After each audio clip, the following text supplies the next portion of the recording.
Haleluya, terima kasih Tuhan menyertai kita semua. Hari ini kita akan melihat bagaimana Bang Christian menghajar Muslim yang hanya bisa ngomong tapi tidak tahu artinya. Bagaimana serunya? Mari kita simak videonya.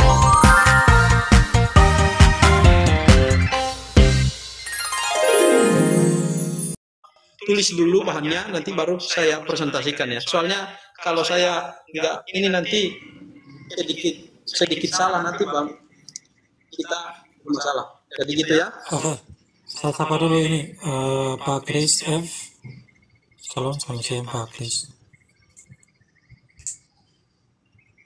Shalom Pak. Dari Salam kenal buat semua Kristen. Shalom. Mungkin ada komentar terkait dengan jawaban pertanyaan dari teman-teman Islam atau gimana? Ya saya juga baru nimbrung ya, jadi saya nyimak aja. Cuman tadi ada pembahasan tentang kedagingan Yesus itu apa, katuan apa enggak. Nah, jadi ini juga yang saya hadapi. Kemarin juga saya diskusi sama teman-teman dari Islam juga di komunitas yang lain itu. Nah, mereka mempertanyakan ini juga. Jadi saya juga sudah menjelaskan sama seperti tadi Bang Siap yang menjelaskan itu ya, bahwa ya daging Yesus itu kan tidak bisa dipisahkan juga tuh dari. Sorry, ini ada gangguan ini. Jadi ya sama aja. Saya sudah jelaskan juga seperti tadi Abang siapa ya yang menjelaskan tentang dagingnya Yesus itu tidak bisa dipisahkan, adalah satu kesatuan. Jadi ya sama aja ya. Jadi saya nyimak aja dulu, nanti saya ngikutin. Saya juga lagi nyetir, jadi saya nyimak aja dulu. Oke Pak. Ya. Dari teman-teman Kristen sudah ini ya, sudah beres ya dari jawaban tadi. Gini Pak, bisa saya tambahkan sedikit masalah ini kan apa ya, tentang dosa yang ditebus itu kadang apa ya, teman-teman Islam ini sulit memahami gitu loh. Seolah-olah menurut persepsi mereka yang ditebus apa yang diwariskan Adam itulah dosanya Adam sendiri gitu loh kepada umat manusia, padahal bukan begitu konteksnya.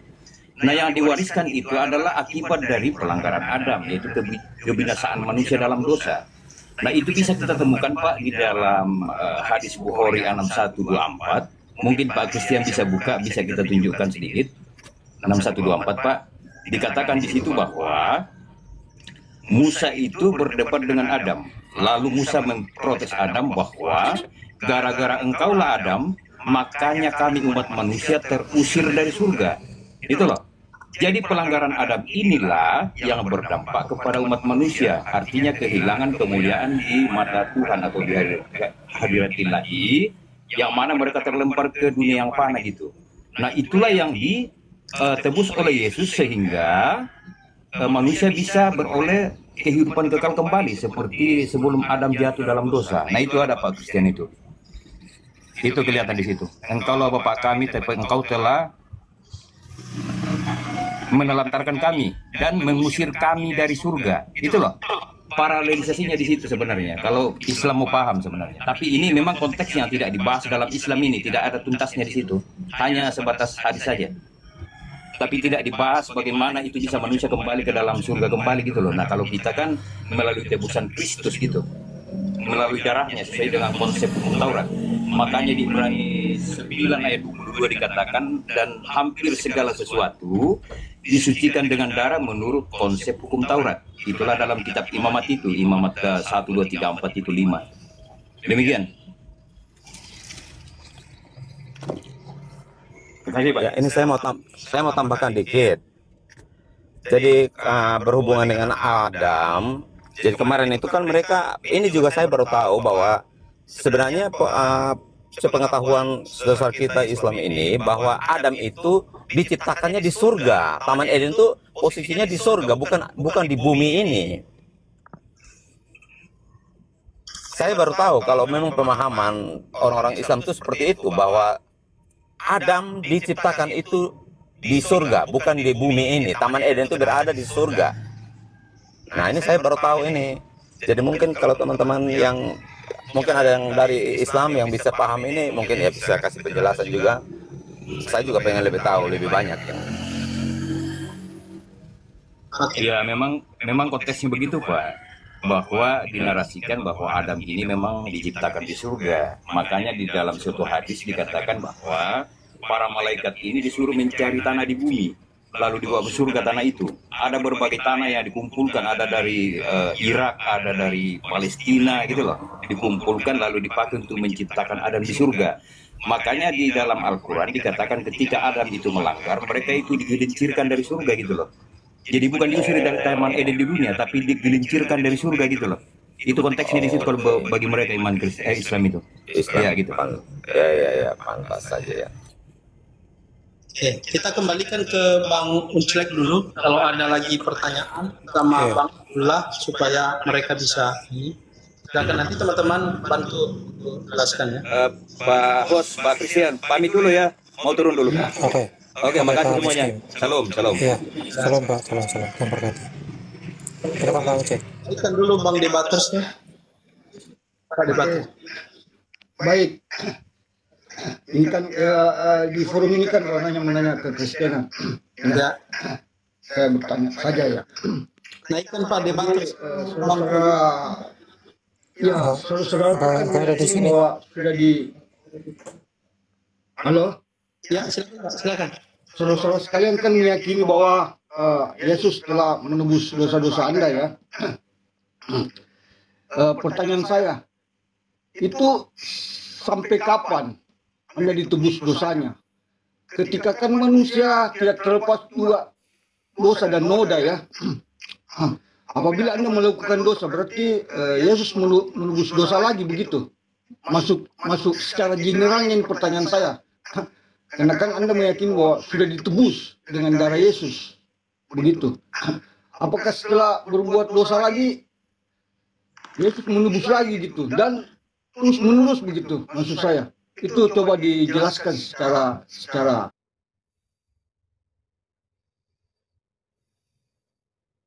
sejarah iman Anda.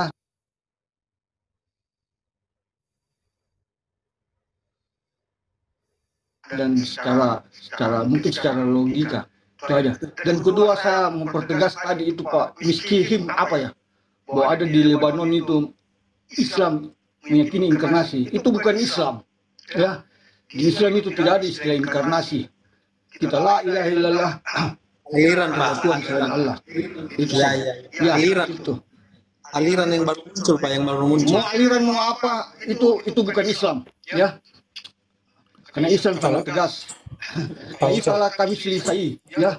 Pak Ucek, untuk poin terakhir, Saya bertanya, Untuk- itu saya pertanyaan saya. ya, Pak Ucek, untuk poin terakhir itu, nanti setelah Pak Christian siapkan materi, dan ketika dipresentasikan, Pak Ucek boleh datang ke sini untuk membantah materi itu. Oke? Dengan data ya. Itu pesannya. Ya. Nah, kembali ke pertanyaan Pak Makanya Ucek. kan di sini room menanyakan iman Iya, nggak usah Kristen. dipertanya. Kan? Iya, nggak usah dipertanya lagi, Pak. Itu saya cuma kasih pesan aja, nggak usah dipertanya lagi. Kita mau fokus ke pertanyaan tadi. Oke, bagaimana ada Pertanyaan komentar? pertama saja itu. Masih menjawab, Pak Ego? Oke. Sedikit ya. Intinya ini ya. Keselamatan dalam kekristenan itu adalah kasih karunia, anugerah Tuhan. Penebusan itu adalah tindakan kasih karunia Allah. Dan kalau kasih karunia itu berlaku selamanya. Dan dia tidak akan pernah tidak akan pernah terusik oleh tindakan manusia. Yang ini soal perbuatan dosa dan perbuatan baik. Dalam saya mengimani begini, kita membedakan orang yang jatuh dalam dosa dan orang yang hidup dalam dosa. Saya membedakan ya. Orang yang jatuh dalam dosa itu realitas manusia, keterbatasan manusia dengan ketidaktahuannya. Nah, tapi ada orang yang memang nyata-nyata hidup dalam dosa, ada istilahnya parabasis, artinya pemberontakan aktif, atau bahasa teman-teman muslim murtad lah gitu. Nah, itu berbeda halnya gitu. Karena memang dalam kekristenan untuk menerima anugerah penebusan, seseorang itu harus mengaku Yesus adalah Tuhan dan Juru Selamat, mengaku dengan mulut. Nah, jadi apakah Yesus menebus dosa selanjutnya? Ya, memang kasih karunia Allah menyelamatkan kita gitu. Itu jawaban saya. Tambahkanlah yang lain. Oke. Pak Kris, ada komentar? Oke, saya tambah ya. Oke, jadi Dari aku dulu. oke. Soal terkait dengan penebusan tadi, kalau bicara tentang penebusan yang dilakukan oleh Yesus, itu selama-lamanya Pak. Kata Yunani itu menggunakan kata hefax. Dan itu dilakukan oleh Yesus satu kali, tidak berulang kali, satu kali, seterus, dan selama-lamanya. Makanya kami di dalam iman Kristen mengkonter tentang ketika Yesus sudah melakukan tentang penebusan, itu sudah final. Makanya penebusan, pengorbanan, atau penyembah atau korban yang dilakukan untuk dosa, itu tidak ada lagi selain Yesus Kristuslah yang melakukan itu, sudah finalitas. Dan itu saya percaya itu bahkan iman Kristen sudah percaya itu penebusan Yesus Kristus sudah finalitas bagi dosa manusia. Thank you. Lanjut Pak Kris. Oke. Jadi begini Bang, Bang Uclek, harus kita tahu dulu apa itu penebusan. Kalau di dalam kekristenan itu ada 3 hal, ada 3 istilah yang digunakan ketika berbicara tentang penebusan. Ada agorazo, ex agorazo, dan lutro. Jadi semuanya ini ada sebab akibatnya. Jadi Shalom. ya, shalom Mbak. Loh, kok baru naik? Dari tadi saya lihat sudah minta. Tadi Oke. pergi lagi, masuk lagi. Ada telepon tadi masuk Bang. Oke. Jadi begini. Lanjut. Saya ini dulu ya, saya jelaskan ini. Oke, jadi begini Bang Uclek, penebusan itu yang dilakukan oleh Yesus itu adalah terkait dengan perilaku atau pelanggaran yang dilakukan oleh Adam. Oke ya, itu yang ditebus. Karena kenapa? Karena pelanggaran yang dilakukan oleh Adam ketika dia melanggar di Taman Eden itu membuahkan kematian kepada manusia itu, baik secara rohani maupun jasmani. Jadi manusia kalau dia mati, kalau tidak ditebus, maka itu akan masuk neraka. Nah, padahal kita ini kan diciptakan bukan untuk menjadi isi neraka. Itu masalahnya. Nah, jadi kalau berbicara tentang penebusan, maka bedakan antara perbuatan dosa yang dilakukan oleh manusia setelah jatuh ke dalam dosa dengan perbuatan Adam dan Hawa. Jadi kita ini berdosa itu karena kita mewarisi sifat dosa dari orang yang melahirkan kita. Itu dia. Jadi itu harus dibedakan. Di dalam kekristenan nanti, bahwa pengertian dosa itu ada 6 pengertiannya di dalam bahasa Ibrani. Nah, yang ditebus itu adalah bukan dosa perbuatan seperti yang dibilang oleh Abang Ucil tadi.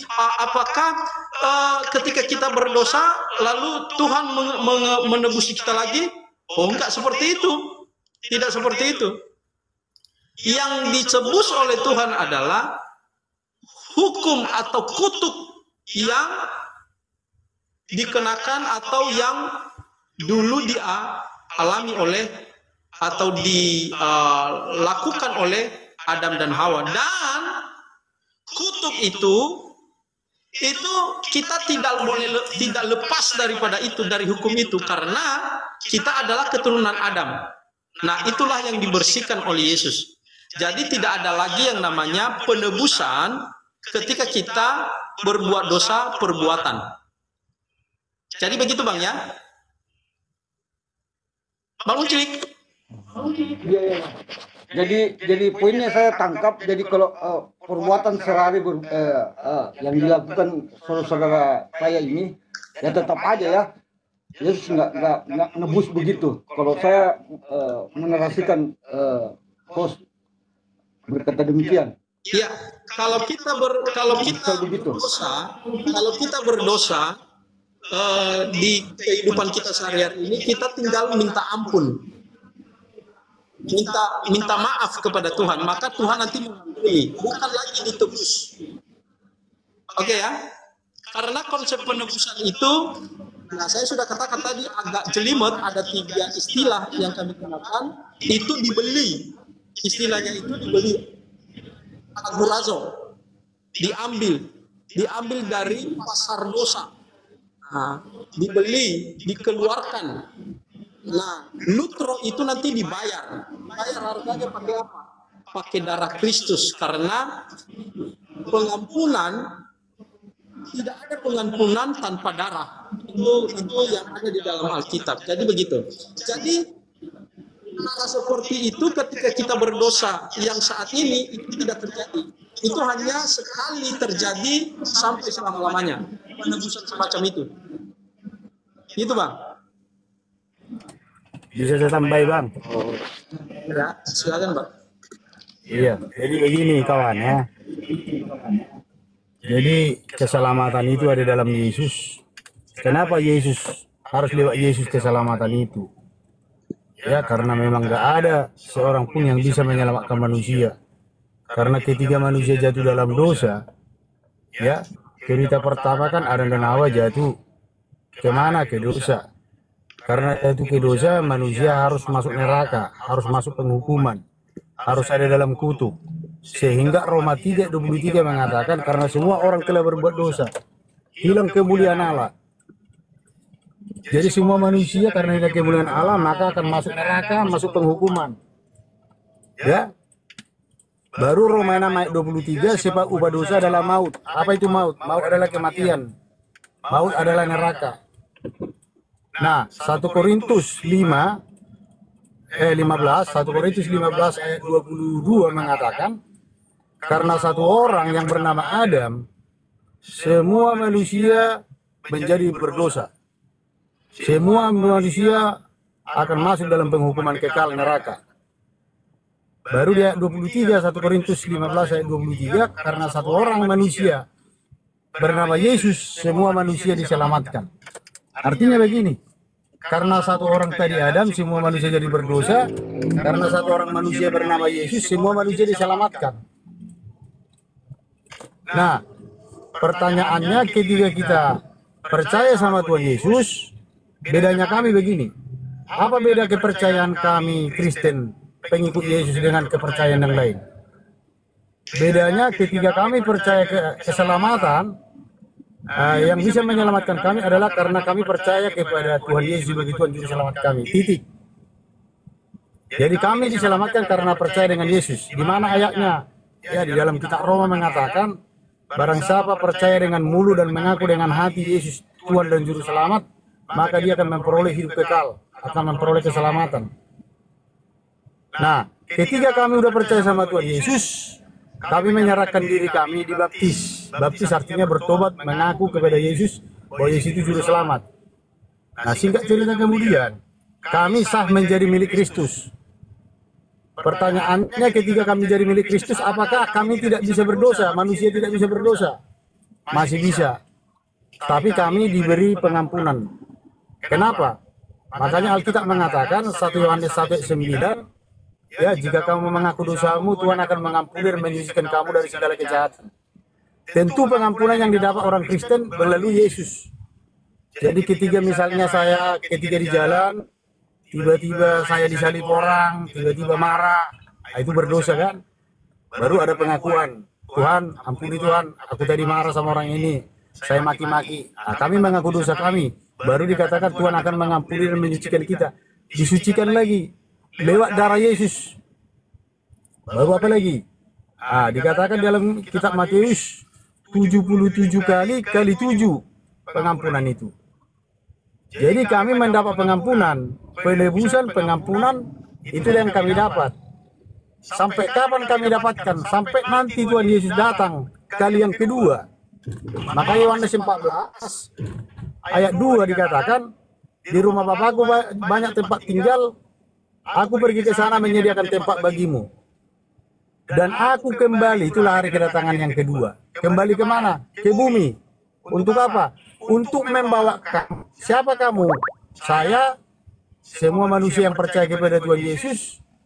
Itulah yang akan dibawa Yesus. Kemana dibawa? Ke rumah Bapa, ke surga. Supaya di mana aku berada, kamu pun berada. Yesus saat ini berada di surga. Makanya ada hari kenaikan Tuhan Yesus Kristus. Kemana dia naik? Tentu ke surga. Jadi Yesus pun akan turun nantinya untuk membawa kita yang percaya sama Yesus, supaya Yesus berada di surga, kita pun berada di sana. Itu bagi kami kekristenan. Jadi kami Kristen diselamatkan bukan karena perbuatan baik, karena Yesus yang sudah memberi nyawanya sebagai tebusan untuk dosa semua umat manusia, itulah yang membuat kami selamat. Ya, jadi dialah korban penebusan dosa kami. Itu bedanya. Kalau dari di luar Kristen semua mereka ingin selamat, ingin berbuat baik dulu, beramal, berbuat baik, ya, melakukan itu, melakukan ini. Sedangkan Alkitab mengatakan perbuatan baik manusia itu seperti kain kotor. Pertanyaannya, kenapa perbuatan baik manusia di hadapan Tuhan seperti kain kotor? Alasan yang pertama, karena Adam dan Hawa jatuh dalam dosa, ada dua kematian. Ada dua kekotoran. Kematian yang pertama, mati jasmani. Kematian yang kedua, mati rohani. Jadi rohani kita mati. Jadi gimana supaya rohani kita ini bisa hidup kembali, supaya bisa berhubungan kepada Allah? Makanya dikatakan tadi, karena satu orang, ya, kemuliaan Allah itu hilang dari hidup manusia. Karena satu orang Yesus, kemuliaan Allah itu, gambar Allah yang sudah hilang itu dikembalikan oleh Yesus. Buktinya di mana? Di Yohanes 1 ayat 12. Tetapi setiap orang menerima Yesus diberi kuasa menjadi anak-anak Allah. Jelas. Jadi dikembalikan gambar dan rupa Allah di dalam Kejadian 1 ayat 26. Apa itu gambar dan rupa Allah? Ya. Jadi itulah yang dimiliki setiap orang Kristen. Keselamatan itu pasti, bukan mudah-mudahan. Itu aja saudaraku. Silakan ditanggapi.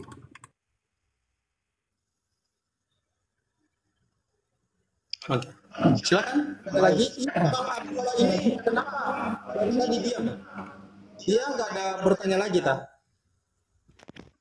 Bang Abdullah. Oke, ke Bang Unclek aja dulu. Silakan, Bang. Jadi kalau begitu saya simpulkan dari pernyataan Anda ini, bahwa sama aja. Di Islam kita juga kan begitu, ya kan? Apa yang berbuat baik, tidak, pasti akan dosa-dosa kita diampuni. Selama kalau di Islam itu selama kita tidak memohonkan ada tuan-tuan yang lain.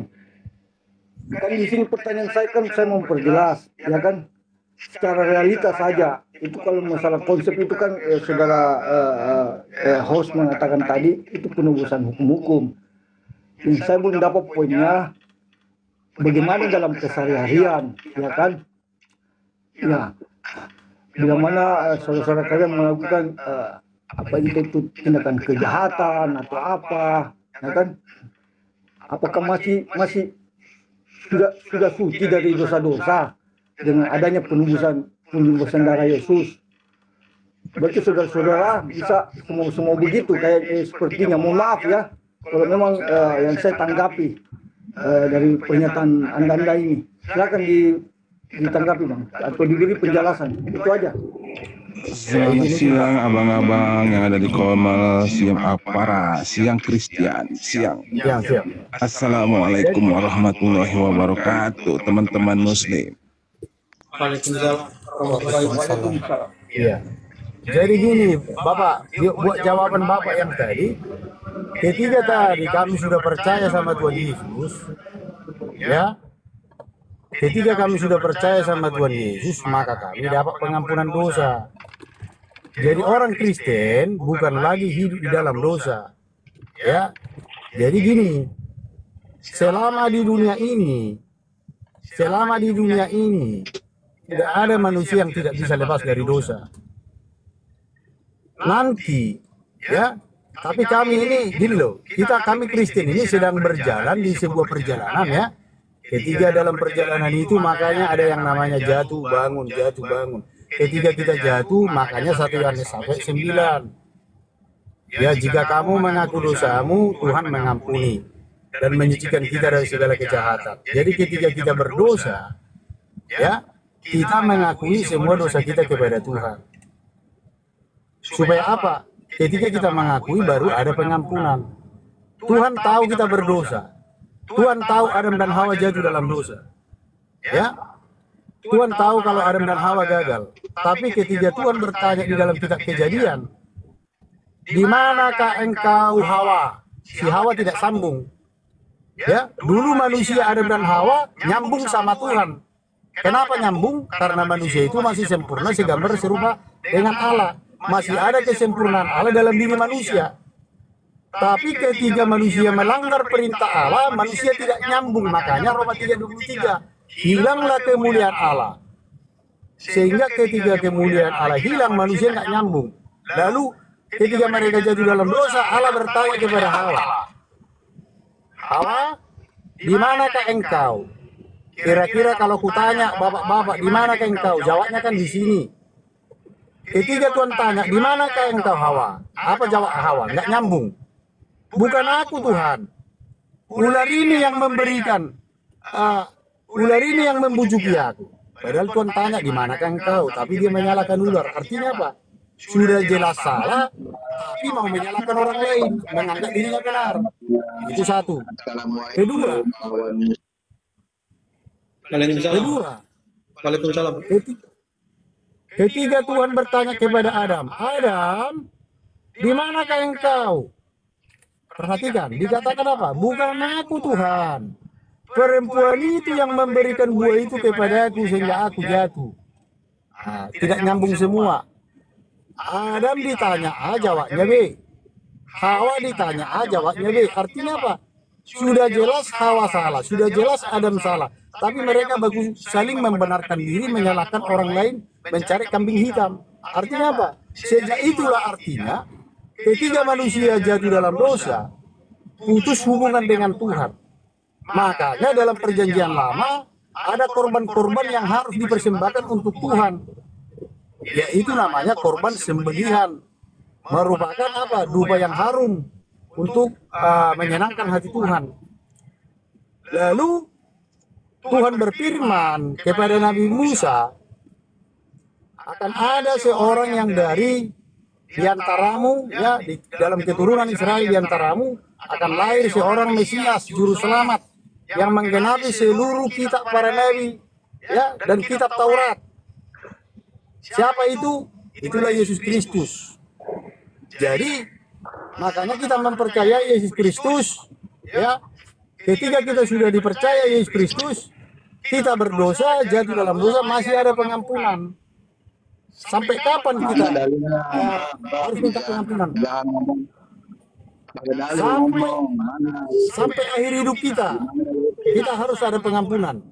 Sampai Yesus datang. Baru Yesus nanti datang, dialah yang akan nanti mengubahkan tubuh kemuliaan. Jadi tidak ada lagi tubuh berdosa. Sehingga kita diangkat nanti ke surga. Itulah hari namanya hari pengangkatan. Di dalam Yohanes 14 ayat 2. Aku akan kembali untuk membawa kamu supaya di mana aku berada, kamu pun berada. Yang berkorbannya aparaku ini di sini atau mau diskusi? Gimana nih? Bertakia. Oh, bertakia. Soalnya rada-rada berkorban aku tengok aparaku ini. Gimana ini Bang Christian? Bertakia para. Oh, bertakia. Janganlah, bertakwilah. Karyanya kurang jelas. Yesus yang benar tahu. Gak apa-apa, kita sharing tentang Yesus. Gak apa-apa, sharing kita. Yang mana yang sembah. Oke, Jelas suaramu. Ya. Kenapa Suaramu putus-putus, nggak jelas. dan Tuhannya berbeda? Kenapa? putus-putus suaranya, nggak terdengar. Kamu panjatkan dulu ke atas. Aku izin turun dulu ya, aku lagi ada keperluan sedikit. Oke. Ya, nanti selesai naik lagi. Oke? Salam semua teman-teman. Tapi izin ya Bang Boleh disilakan Christian. kembali, Pak. Thank you. Sebenarnya gini loh Aparaku, sebenarnya konsep-konsep atau pengajaran yang lain sampaikan itu memang oke lah, itu di ranah keimanan teman-teman Kristen ya. Cuma satu aja sebenarnya, konsep tentang penebusan dosa, bukan penghapusan ya, penebusan. Asal percaya Yesus sudah diselamatkan. Gampang kali ya, gampang sekali, karena Yesus saja untuk memikul salib itu. Alamak, ditombak, dikejar-kejar tentara Romawi, hebat dia. Tetapi bisa-bisanya pengikut-pengikut Kristen hanya dengan percaya dia sudah ditebus. Kan logikal falasi sebenarnya ini. Artinya untuk mendapatkan surga itu tidak ada usaha, hanya percaya. Pokoknya percaya, mau berbuat berdosa ya percaya aja, mau mati percaya aja gitu. Jadi konsep keselamatan di teman-teman Kristen ini segampang membalikkan tangan, hanya modal percaya. Cuman kalau kita tengok Yesus yang berjuang untuk memikul salib itu, kita tengok ilustrasi ya, karena saya pernah lihat di Katolik itu ada ilustrasi tentang Yesus yang bawa salib itu ya kan. Dia dicambuk di ini, dipukul di mana untuk memikul salib itu. Tapi sekali lagi saya bilang, hanya modal percaya. Bisa ada istilah penebusan dosa. Kalau saya anggap tidak ada penebusan dosa, karena Yesus terlalu terhina untuk menghapus dosa manusia. Tapi menghapus dosa sebagai yang berkuasa mungkin oke. Tapi Yesus kembali lagi ke natur kemanusiaannya ini yang tidak dianggap layak untuk dituhankan. Gitu Apra, silakan Apra. Oke, begini. Saya jawab. Ini yang dia. Tunggu dulu, Bang. Jadi, Tunggu dulu, Bang Debater. Saya coba dulu untuk ini. oh siap. Bang pendebat Muslim, minta tolong dulu kasih saya data terkait dengan pernyataan Abang bahwa mengakui Yesus itu diselamatkan dan itu disebut sebagai logika falasi. Coba Bang, logika falasi itu apa?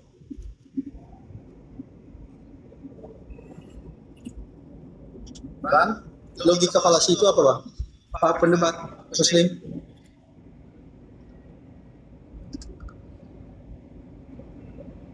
Bang pendebat Muslim.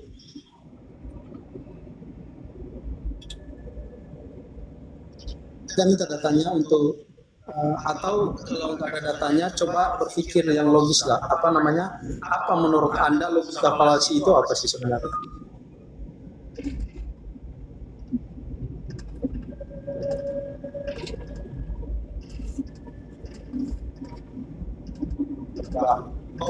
Ini jadi jawab ya. Ini teka-teki siapa ya? Islam ya?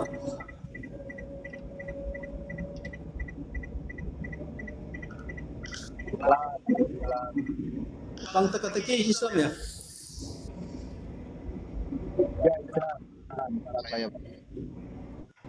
Jadi begini teman-teman,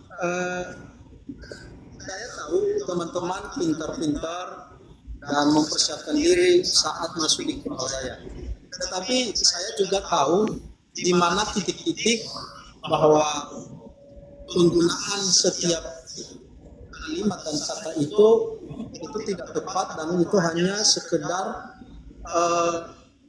berucap saja, dan itu kita kasihan melihat atau didengar oleh teman-teman. Karena kenapa? Semua yang kita ungkapkan itu harus didalilkan berdasarkan iman orang itu. Kalau tidak, ya tentu kita justru mengoreksi diri. Berarti selama ini saya belum pernah melihat konsep seperti itu. Jadi begitu ya cara mainnya ya. Saya lebih pahamnya di situ. Jadi kalau kamu bisa mempertanggungjawabkan asumsi kamu atau praduga kamu, ya saya menghargai. Tapi kalau tidak, ya bagaimana kita bisa melanjutkan diskusinya? Oke, Bang Teka-teki, silakan. Bang Teka-teki. Ya. Ajaran para nabi terdahulu mengajarkan kurban dengan darah hewan. Ujung-ujung di Kristen datang yang dari Roma, ya, datang dengan dari Yunani, datang dengan mengajarkan mengorbankan darah manusia. Itu siapa yang mengajari Anda itu Kristen? Mengajarkan tumbal darah manusia. Tolong dikasih dalilnya. Oke, sebelum saya berikan dalilnya, Bapak harus buktikan kepada saya dulu bahwa kekristenan itu dari Yunani ataupun dari Roma. Silakan Pak, gimana dalilnya?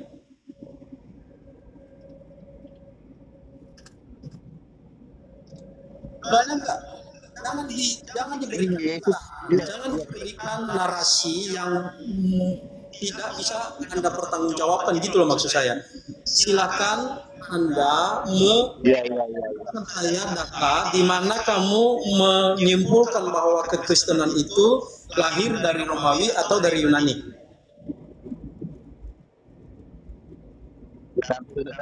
Yesus itu diutus untuk mengajar bangsa Israel. Datang Yesus ke dunia diutus oleh domba-domba yang ada dari Bani Israel, bukan untuk Bani Yunani, bukan Bani Roma. Jadi pada saat Yesus terangkat ke langit, saya sepakat. Ya, Yesus itu diutus untuk domba-domba orang Israel. Saya sepakat itu, karena memang dia diutus untuk di situ. Pertanyaan saya adalah di mana pernyataan Anda mengatakan bahwa orang Kristen ini lahir dari golongan Romawi atau Yunani? Silakan buktikan dulu. Karena ini yang sering banyak kalian istilahnya nggak tahu dari mana kalian dengar itu, dan itu merupakan kebiasaan kalian ketika bernarasi di komal-komal Kristen. Nah, di komal saya mencoba untuk kita mengubah cara berpikir itu.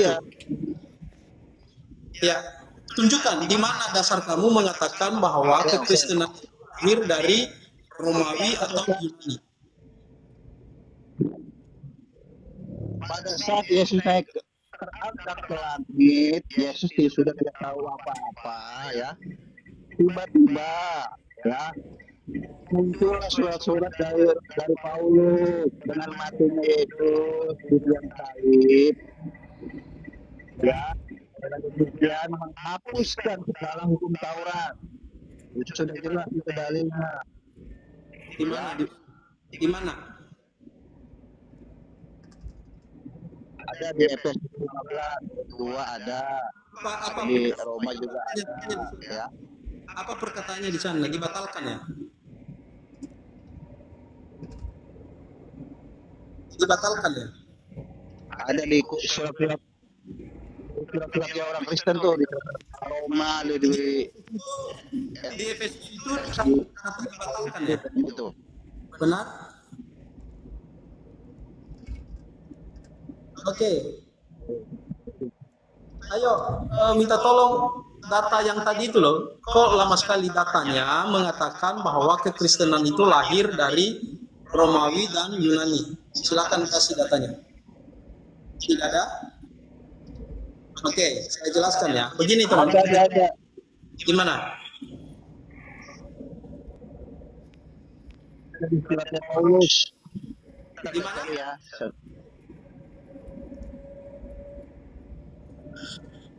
Ini terselesaikan tadi.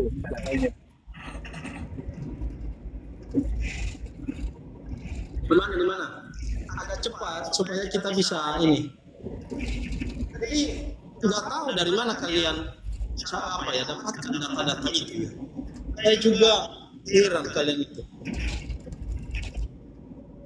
Kok nggak berani gitu loh? Itu yang saya ini, berani kalian untuk bernarasi tapi nggak ada data gitu. Kasihan kalian. Saya lihat kalian kasihan sekali. Kalau enggak Islam itu enggak botol. Islam itu selalu botol. Itulah mereka Iya. mengarang-arang cerita, ditanya data mencret. Dari mana sejarahnya Romawi sama penyembahan apa itu tadi, kurban? Apa hubungannya kurban ini? Kurban itu ada di Taurat. Orang Romawi, Makanya orang Romawi nggak kenal Taurat, nggak percaya kepada hukum Taurat. makanya orang ini ngarang-ngarang. Oh, kamu Muslim kan selalu ada korban tuh, korban-korban itu. Aduh. Pertanyaannya kenapa? Manusia. Dengarin dulu, botol. Dengarin. Kenapa kalian memberi apa? Mempersembahkan korban untuk siapa itu? Untuk apa itu? Coba tanya dulu. Itu pengajaran dari Nabi terdahulu. Oke, Abraham. ya diberikan dulu datanya bang, diberikan dulu Apa datanya. datamu mana? Ayat Kamu mengatakan bahwa itu adalah Abraham diuji oleh Allah. Dia tidak punya anak pada waktu itu, dia memohon. bang. Tapi yang dikasih anak, diberikan anak, Tuhan memintanya didampingi. Maka Ibrahim sayang mana? Sayang Tuhan apa sayang anak? Kata Ibrahim sayang saya. Ini di ujian Abraham nih. Maka dikorbankanlah itu. dengarin. Itu oleh Tuhan darah domba jantan. Dulu bang. Bentar. Itu kan Bukan darah manusia. Begitu, saudaraku. dengarin. Botol, dengarin. Itu saya kasih tahu kau. Itu Taurat itu kitabnya siapa itu? Kitabnya Arab atau kitab apa Kristen? Kitab Yahudi apa kitab Arab? Kok kamu ambil dari Taurat? Jawab. Oh, nabimu di Arab kok ngambil kitabnya Yahudi? Itu kitab mana itu Taurat itu? Ngambil Ibrahim kamu? Bisa Yahudi kau pakai dalam kitabmu. Kamu Arab. Nah, ini. Islam itu kalau nggak goblok bukan Islam itu. Kalau nggak botol nggak Islam. Ya, Kristen maling kitabnya orang Yahudi dipakai di kitabnya di perjanjian lama. Oke, Dengarin. Islam di bawah, teman-teman Islam ini. Saya dong nanti saya turun. Dia nggak diskusi. Buang aja host, nggak ada ilmunya ini, cuman congor itu. Dokter ustaz yang kau bawa di sini. Yesus bukan Tuhan, Yesus manusia. Ustaz. Giliran ditanya Al-Quran mencret semua. Baca itu Al-Quran itu. Siapa yang mengajari korban dalam orang? Saya tanya. Siapa? Sorry ya, teka-teki ya. Nanti kalau teka-teki mau naik lagi kapan-kapan saya nggak ini. Cuman persiapkan dulu ininya, narasinya supaya tidak apa yang ngawur ya. Jadi begitu. Begini teman-teman, yang sering mereka katakan itu adalah bahwa kekristenan itu akarnya adalah orang Romawi dan orang Yunani. Itu kehilangan sejarah di dalam Alkitab. Jadi begini, berbicara tentang Kristen itu adalah sebuah sebutan bagi para pengikut Kristus oleh orang-orang Yunani. Bukan berarti ketika kata Kristen itu atau disebutkan para pengikut Kristus ini adalah Kristen, maka kesimpulannya adalah bahwa kekristenan itu berakar dari keyakinan Yunani atau berakar dari orang-orang Yunani. Tidak seperti itu. Memahami sejarah itu tidak seperti itu. Dan memahami kata Kristen itu pun tidak seperti itu, sesederhana itu. Jadi begini, memahami sejarah kekristenan itu. Jadi awalnya kebenaran kita ini mulai dari penciptaan Adam.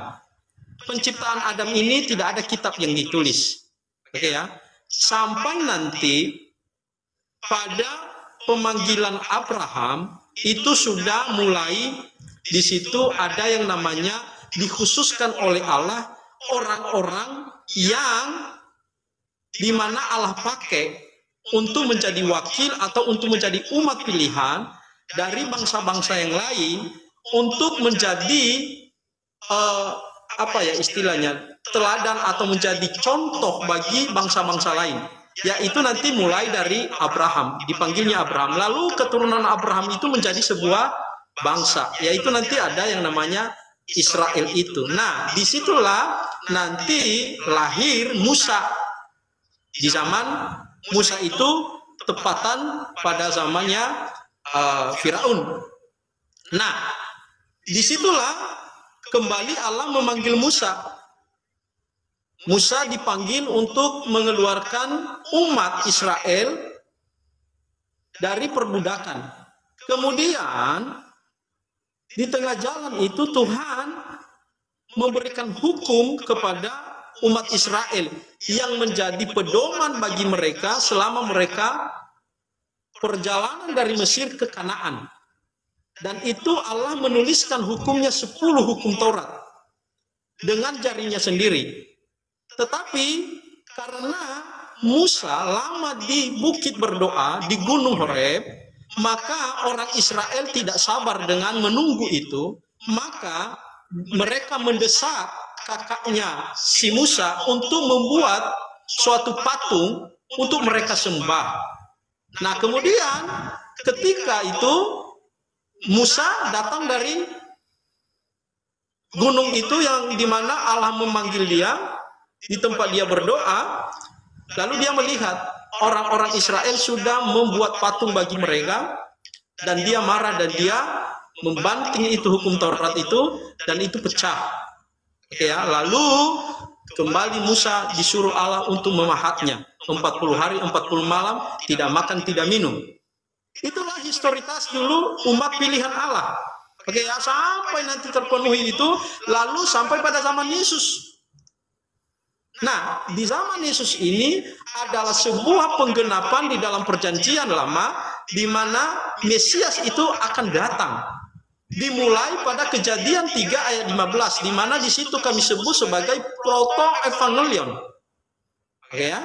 Di mana awal pemberitaan Mesias yang akan datang itu. Dan itu berlanjut terus pada janji-janji Allah kepada Abraham sampai kepada umat Israel. Dan tepatan ketika waktunya sudah tiba, maka Yesus itu datang. Nah, mulai dari situ pelayanan Yesus, dia masih dalam budaya orang Yahudi. Oke ya, dalam budaya orang Yahudi. Lalu Yesus memiliki 12 rasul dan juga ada para murid 70, juga ada para murid 500. Ya kan? Jadi dari murid-murid itu yang 500 itu bukan dari orang Yunani dan bukan dari orang Romawi, itu semua adalah orang Yahudi. Ini historisnya. Jadi ketika Yesus menyelesaikan tugasnya, dia naik ke surga. Di Kisah Para Rasul 1 nanti kita berbicara tentang itu, bagaimana Yesus naik ke surga. Lalu diberikan amanat oleh Yesus Kristus untuk menyampaikan Injil itu ke seluruh dunia, mulai dari Yerusalem, Yudea, Samaria, dan ke ujung bumi. Nah, awalnya orang-orang yang murid-murid Yesus ini, mereka itu bukan disebut orang Kristen, tidak, tetapi orang-orang percaya, atau juga disebut orang-orang jalan lurus. Apakah kata Kristen di situ secara literal sudah ada? Tidak ada, belum ada. Tetapi orang-orang yang Kristen ini itu sudah ada, tetapi namanya adalah orang-orang jalan lurus. Oke ya. Nah, kemudian berkembanglah penginjilan itu, maka pengikut Kristus ini tibalah mereka di daerah-daerah yang ada orangnya Yunani. Oke? Terkhususnya di Antiokhia. Nah, di Antiokhia mereka menamakan yang pengikut Kristus ini karena dalam bahasa Yunani pengikut Kristus itu namanya Kristianos. Maka nama itu disematkan kepada mereka, maka para murid senang menerima nama itu karena memang tidak salah dengan nama itu, karena memang mereka pengikut Kristus dalam bahasa Yunani. Nazrani dalam bahasa Ibrani, tapi itu nanti dianggap sebagai bidat. Nah, kenapa dikatakan nanti Nazaros? Itu karena Yesus itu adalah orang, karena dia dibesarkan di Nazaret, maka dia dikatakan pengikut orang Nazaros, orang Nazaret. Nah, jadi itu. Jadi akar kekristenan itu bukan diawali dari orang-orang Romawi dan Yunani, tidak. Jangan anggap karena kekristenan itu, karena dia dalam bahasa Yunani itu diserap menjadi pengikut Kristus, lalu itu berasal atau berakar dari Yunani. Tidak. Berakar dari para murid Yesus ini. Para murid Yesus ini adalah orang Yahudi, tetapi pandangan mereka terhadap Taurat berbeda. Mereka lebih kepada bagaimana Yesus mengajarkan Taurat dan pengajaran Yesus. Jadi antara penggabungan pengajaran Yesus dengan Taurat. Jadi mereka tidak menolak Taurat, tetapi juga tetap mengajarkan tentang Yesus, karena bagi mereka apa yang dilakukan Yesus adalah penggenapan daripada Taurat itu sendiri. Nah, inilah harus kita lihat. Kemudian nanti baru Injil itu ditulis di dalam bahasa Yunani. Kenapa? Karena dulu itu bahasa Yunani adalah bahasa internasional. Karena Yunani itu duluan menjajah orang Israel Utara dan kerajaan Yehuda. Lalu nanti Romawi mengalahkan Yunani, maka otomatis karena tadi Yunani atau karena tadi Israel atau kerajaan utara dan kerajaan Yehuda itu yang di Yerusalem dan di Samaria itu adalah di bawah kepemimpinan atau di bawah pemerintahan Yunani. Ketika Yunani kalah oleh Romawi, maka otomatis mereka adalah jajahan daripada Romawi itu juga. Jadi menumpuk. Nah, tetapi pada saat itu karena duluan Yunani sudah bahasa pada saat itu adalah bahasa Yunani. Itulah sebabnya kenapa Taurat itu atau Tanakh itu diterjemahkan di dalam bahasa Yunani, yaitu XXL. Karena kenapa? Karena orang-orang Yahudi yang berdiaspora tidak lagi mengenal bahasa Ibrani secara masih atau fasih dalam berbahasa Ibrani, tetapi lebih mereka kepada bahasa Yunani karena itu adalah bahasa internasional. Seperti saat ini bahasa internasional kita adalah bahasa Inggris. Nah, jadi begitu.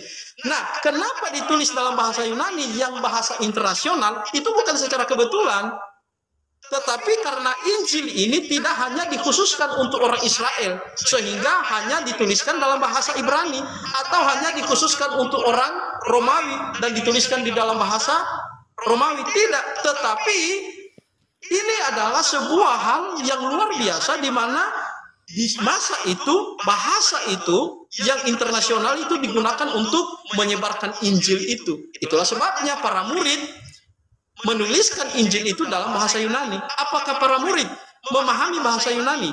Belajar bahasa Yunani? Oh, jangan lupa bahwa di dalam Kisah Para Rasul pasal 2 itu ketika Roh Kudus datang kepada mereka, maka mereka bisa bahasa-bahasa yang lain. Bahkan mereka bisa berbahasa Arab.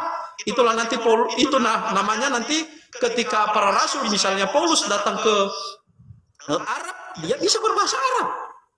Jadi itu adalah kekuatan daripada Roh Kudus. Glosolalia. Nah, jadi itulah historitas ketika kita berbicara tentang kekristenan, jangan terlalu mudah untuk menyampaikan sesuatu.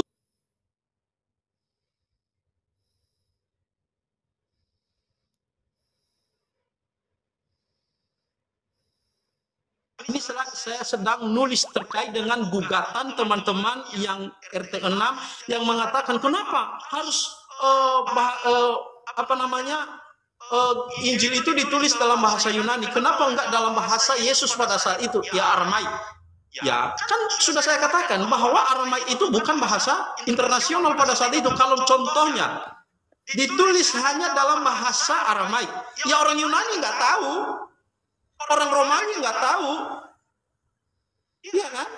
Jadi tidak mencangkup semua kebutuhan pada saat itu. Itulah sebabnya Tuhan Roh Kudus memilih bahasa internasional itu yang dipahami oleh semua orang, supaya Injil ini tidak hanya digunakan untuk satu golongan saja.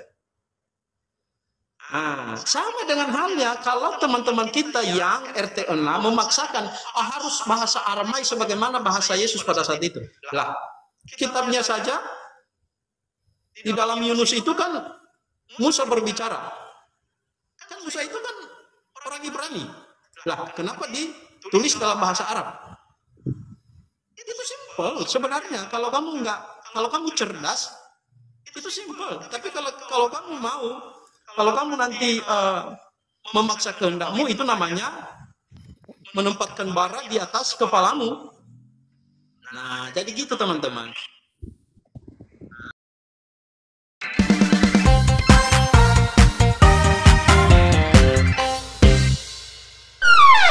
Kita telah menyimak dan menyaksikan video bagaimana Bang Christian mengajar polemikus Islam yang hanya bisa ngomong tapi tidak berdasarkan fakta atau tidak punya bukti. Cuma bisa berkata hiperbol. Tapi apa yang dimaksudkan dengan kata-kata sama sekali tidak bisa mengerti. Dan terakhir, para polemikus Islam hanya bisa kabur. Demikianlah kira-kira teman-teman dari hasil diskusi debat agama yang bisa kita sajikan. Mudah-mudahan ini semua bermanfaat untuk kita. Semoga kita semakin tercerahkan di dalam kasih karunia Yesus Kristus. Tuhan Yesus menyertai kita semua.